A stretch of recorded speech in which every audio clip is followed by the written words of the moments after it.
Hall effect sensor failure.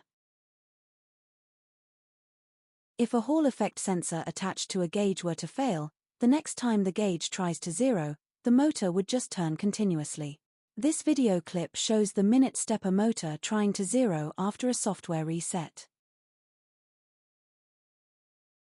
The minute zero LED lights as the minute hand reaches zero, but the stop signal is not being received by the ESP32. The stepper motor therefore rotates indefinitely. To prevent this happening, the code counts the number of steps taken by the stepper motor, and when it exceeds that count, the clock is stopped. This clip shows the minute hand searching for zero and failing. At just over 1 revolution the code count is exceeded and the clock is stopped. The seconds clock is also shut down at this time. This clip shows the seconds hand failing to home. After around 1.5 turns the seconds motor is shut down and the digital display shows a flashing 99 to show it has failed to home.